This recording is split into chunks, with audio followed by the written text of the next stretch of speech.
تو وہ کون تھے؟ وہ عثمان غنی رضی اللہ تعالیٰ عنہ تھے. ٹھیک ہے.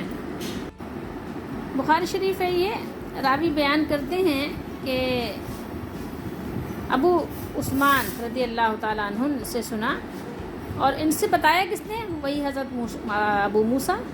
ٹھیک ہے. کہ انہوں نے یعنی بیان کیا، وہ بیان کرتے تھے کہ نبی کریم صلی اللہ علیہ وسلم اس وقت ایسی جگہ بیٹھے ہوئے تھے جس کے اندر پانی تھا. وہ جو کنواں تھا نا، آپ نے وہاں پاؤں لٹکا کر آپ تشریف فرماتے، اور آپ اپنے دونوں گھٹنے یا ایک گھٹنا کھولے ہوئے تھے.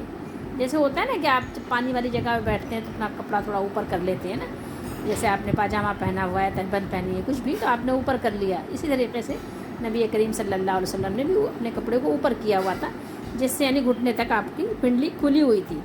لیکن جب عثمان غنی رضی اللہ تعالیٰ عنہ وہاں تشریف لائے، داخل ہوئے، تو آپ نے اپنے گھٹنے کو چھپا لیا تھا. یہ کیوں تھا؟ ابھی پوری حدیث شریف آپ مزید سنیے. مسلم شریف میں یہ حدیث شریف ہے 6209 پر. یہاں ملاحظہ فرمائیے کہ ام المومنین ام عائشہ صدیقہ رضی اللہ تعالیٰ عنہ بیان کرتی ہیں کہ رسول اللہ صلی اللہ علیہ وآلہ وسلم اپنے گھر لیٹے ہوئے تھے. وہ بات اس باغ کے کنویں کی تھی، اور یہاں پر بات کہاں کی ہو رہی ہے؟ اپنے حجرے کی. اور آپ صلی اللہ تعالیٰ علیہ وآلہ وسلم کی پنڈلیاں کھلی ہوئی تھیں. آپ نے اپنی پنڈلیاں کھولی ہوئی تھیں. ٹھیک ہے. کیونکہ بات یہی ہے، رانیں نہیں کھلی تھی، پنڈلیاں کھلی تھیں. اور آپ کو پتہ ہے کہ آپ جب اپنے گھر میں ہوتے ہیں تو فری اسٹائل میں ہوتے ہیں، کوئی ایسے مسئلے والی بات نہیں ہوتی. تو آپ صلی اللہ علیہ وسلم بھی اپنے حجرے میں، اپنے کمرے میں، اپنے بستر پر تھے. تو اتنے میں کیا ہوا کہ حضرت ابو بکر صدیق رضی اللہ تعالیٰ عنہ اندر آنے کی آپ نے اجازت طلب فرمائی. آپ صلی اللہ علیہ وسلم نے اجازت دی، اور اسی حال میں باتیں کرتے رہے جیسے کہ آپ صلی اللہ علیہ وسلم آرام فرما رہے تھے، ٹیک لگا کر آپ لیٹے ہوئے تھے جیسے. پھر حضرت عمر رضی اللہ تعالیٰ عنہ وہ تشریف لائے، ان کو بھی آپ نے اجازت دی، اور اسی حال میں آپ باتیں کرتے رہے. پھر عثمان غنی رضی اللہ تعالیٰ عنہ جب تشریف لائے، انہوں نے اجازت چاہی، تو رسول اللہ صلی اللہ علیہ وآلہ وسلم بیٹھ گئے اور کپڑے برابر کیے. یعنی جو پنڈلی آپ کی کھلی تھی، پنڈلی آپ نے بند کر لی، کیونکہ آپ کو پتہ ہے پنڈلی سطر میں نہیں ہے. ٹھیک ہے. وہ سطر عورت نہیں ہے، اس لیے آپ کھول سکتے ہیں. لیکن آپ ذرا ملاحظہ کیجئے کہ عثمان غنی رضی اللہ تعالیٰ عنہ کے حیا کا کیا عالم تھا، کہ کتنی حیا کرتے تھے. یعنی جو سطر نہیں بھی تھا اس کو بھی چھپاتے تھے، اور اس سے بھی حیا کرتے تھے، اس کے کھلنے سے بھی حیا کرتے تھے.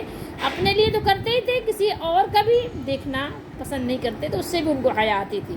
آپ اس حدیث سے اندازہ لگا سکتے ہیں. پھر جب وہ آئے اور باتیں کی، ٹھیک ہے، رسول اللہ صلی اللہ علیہ وسلم بیٹھ گئے، کپڑے برابر کر لیے، یعنی بالکل اپنے آپ کو، یعنی بالکل جیسے کہ ہونا چاہیے کہ جسم پورا ڈھپا ہوا، اور ایک ہوتا ہے نا ویل ڈریس، تو اس طرح سے. تو جب وہ چلے گئے تو حضرت ام المومنین ام عائشہ صدیقہ رضی اللہ تعالیٰ عنہ نے کہا کہ ابو بکر آئے، آپ صلی اللہ علیہ وسلم نے کچھ خیال نہ کیا، یعنی اپنے حال پر رہے. پھر عمر رضی اللہ تعالیٰ عنہ آیا، آپ نے کچھ خیال نہ کیا. پھر جب عثمان غنی رضی اللہ تعالیٰ عنہ اور تمام صحابہ یعنی تینوں رضی اللہ تعالیٰ عنہ، تو جب یہ آئے تو آپ صلی اللہ علیہ وسلم بیٹھ بھی گئے، اور آپ صلی اللہ علیہ وسلم نے کپڑے درست کیے. آپ صلی اللہ علیہ وسلم نے جواب میں فرمایا، کیا میں شرم نہ کروں اس شخص سے جس شخص سے فرشتے شرم کرتے ہیں؟ تصور کیجئے کہ ان کی حیا کا کیا عالم تھا، اور ایک میں اور آپ ہیں کہ حیا ہماری اور آپ کی کہیں آپ دیکھ لیں ماحول میں نظر ہی نہیں آ رہی ہے. کیا فرمایا آپ صلی اللہ علیہ وسلم سے ام المومنین نے، اور آپ نے کیا جواب میں فرمایا؟ انہوں نے فرمایا کہ ثم دخل عثمان فجلستا، سو آپ بیٹھ گئے، وسویتا، اور آپ نے اپنے کپڑے سیابہ کا درست کر لیے. فقال، تو آپ صلی اللہ علیہ وسلم نے جواب دیا، الا استحیی من رجل تستحی منہ الملائکہ، کیا میں اس شخص سے حیا نہ کروں جس سے ملائکہ حیا کرتے ہیں، فرشتے حیا کرتے ہیں؟ تصور کیجئے کہ ان کی حیا کا کیا عالم تھا. تو یہ ایسے بزرگ لوگ ہیں، ایسی بزرگ ہستیاں ہیں، ایسے اللہ کے ولی ہیں یہ، کہ آپ ان کے بارے میں صرف اچھی باتیں کیجئے، کیونکہ اللہ نے قرآن میں اور نبی کریم صلی اللہ علیہ وسلم کی حدیث میں ان کے لیے اچھی ہی باتیں مذکور ہیں.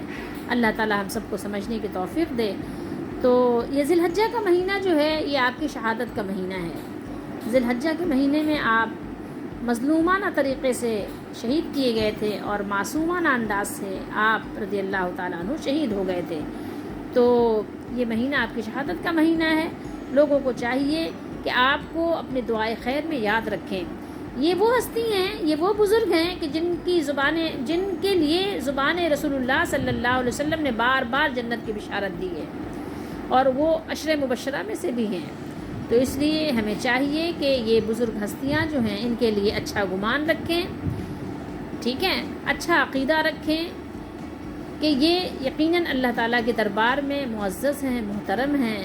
اور جب آپ اپنے بنائے ہوئے ولیوں کی اتنی تعریف میں رطب اللسان رہتے ہیں تو ان کی بھی کبھی کبھی تعریف کر لیا کریں، ان کے بھی کبھی کبھی تذکرے کر لیا کریں، ان کے واقعات، ان کے حیا آپ بچوں کو سنایا کریں، ان کی سخاوت بچوں کو سنایا کریں، تاکہ ہمارے بچوں کے اندر بھی یہ چیزیں کیا ہوں، وہ نشو و نما ہوں. ہمارے بچوں کے اندر یہ چیزیں جو ہے وہ بھی جنم لیں، ہمارے بچوں کے اندر بھی یہ شوق ذوق پیدا ہو. اللہ تعالیٰ ہم سب کو توفیق دے اور ہماری دستگیری فرمائے.